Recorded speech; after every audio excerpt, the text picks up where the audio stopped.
My name's Pam and welcome back to my PTE channel. Are you suffering because of today's question, listening multiple choice single answer? I think you are, because I suffered. Even if you listen until the end of these questions, sometimes they don't directly mention the answer you need. I'm an experienced English teacher, but none of my usual techniques worked on these questions. So, I realized we need a new technique. So stay with me, I'm going to explain it.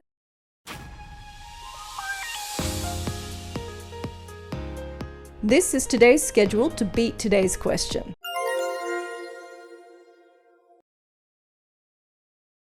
I'm an English teacher with over 20 years of experience, and I got a PTE score of 90 out of 90. I'm teaching a lesson on every PTE question type on YouTube. So if you find today's lesson useful, please click to subscribe. And if you subscribe, you can see a mini mock PTE quiz in your YouTube feed every week. Please also like and comment on my videos. I love it when you tell me what you want. Now, I really believe today's lesson will help you, so let's begin. There are usually about 3 multiple choice single answer questions in the PTE listening section. These questions are similar in format to the reading multiple choice single answer questions. You see one question with about 4 or 5 answer choices. But the question isn't about a text, it's of course about a listening. You have about 7 seconds to read the question before the listening starts. And the listening is a 30 to 90 second video or voice recording. Your task is to choose the answer choice that best answers the question about the listening. Now, before the lesson, I want to tell you 2 important things. 1, today's questions are testing your ability to listen for the main idea.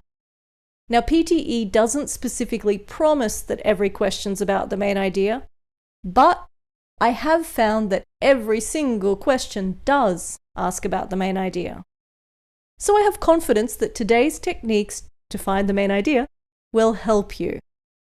And 2, I already taught you how to find the main idea by listening for repeated words in repeated sentence questions and listening to the first 2 sentences in retail lecture questions. But those questions have simpler listenings than these questions. So this time you need a different technique to get a good score.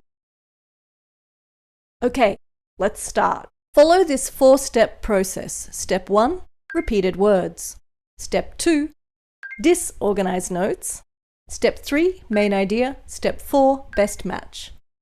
Let's look at this official sample question from the PTE offline practice test to do the steps. Okay, step 1, repeated words. You have 7 seconds before the listening starts. Use that time to go straight to the answer choices and look for any repeated words. This will give you a hint of what the listening will be about and prepare you for it. So in this case, the repeated words are pain and opiates. So that starts us with a clue of what the listening will be about.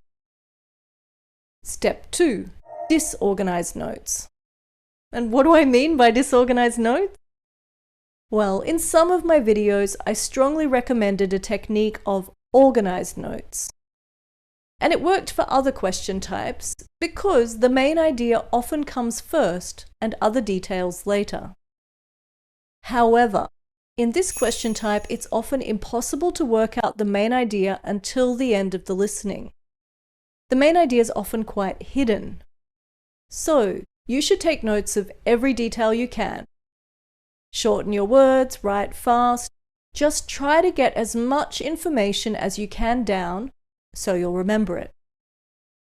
So let's listen to our example question together. You might feel a little confident already because you've got a clue from step 1. So try it. I have chronic pain and at times this is severe, but this is managed with opiates.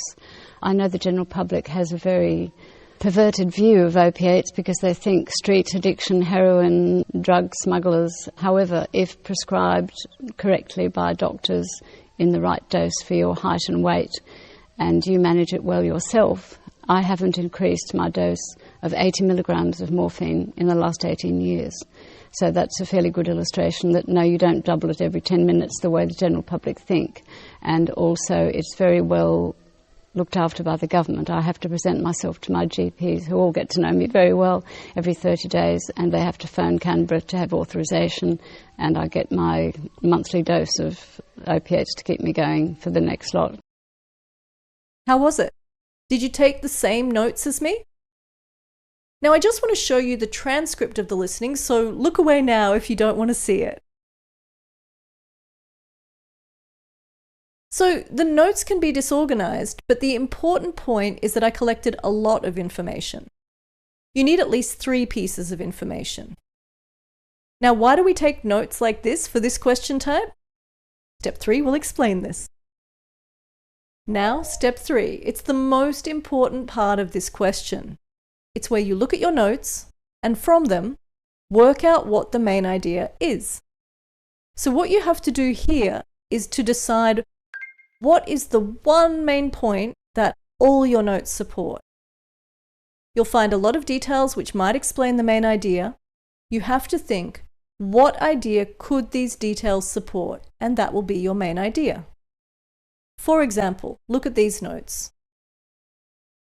Now, all of these notes are different points, but they all support the idea that you can use opiates responsibly to manage pain. Right? Look, there are points about government control, no increased dose. All the points are supporting points to the idea that you can use opiates responsibly to manage pain. So that's the main idea. And why did I use this technique to find the main idea instead of an easier technique like listening to the first sentence? Because, as I said, in these questions, PTE often hides the main idea. They don't usually say it in the first sentence. They don't usually repeat the same words for it. Sometimes they don't even say the main idea clearly. They just give hints throughout the listening. So, you need to take all the notes you can and treat them like a puzzle to work out what the main idea is. Step 4. Find the best match.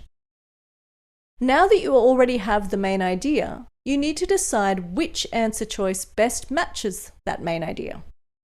Now, often that will be obvious. If you've done step 1 to 3 well, step 4 is usually easy. But in this case, there's no answer choice that perfectly matches our main idea. This one's the closest though. And remember, you cannot lose points, so even if you're not 100% confident, choose the best answer. And in this case, this one's correct. I'd like to just give you one extra useful tip here. If an answer choice has a number in it, it is probably just a detail and not the main idea. So in multiple choice single answer questions, you should probably not choose an answer with a number in it. Look at our example question. See? This tip works perfectly for this question. But don't rely on it. It often works, but not always. But my 4-step technique, if you do that properly, that will always work. So just remember, step 1, repeated words. Step 2, disorganized notes. Step 3, main idea. Step 4, best match. Okay, so let's start today's collocation lesson with the answers to the quiz from our last lesson. If you got the answers wrong, don't worry, but do make sure to memorize these collocations now so you never need to get them wrong again, because these are commonly used collocations in the PTE test. Responsible for means the reason for or the cause of something. So in this case, the doctor was the reason the patient became a drug addict.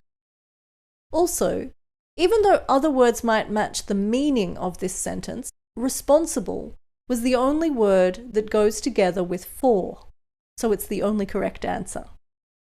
Now this is why you need to just memorize collocations.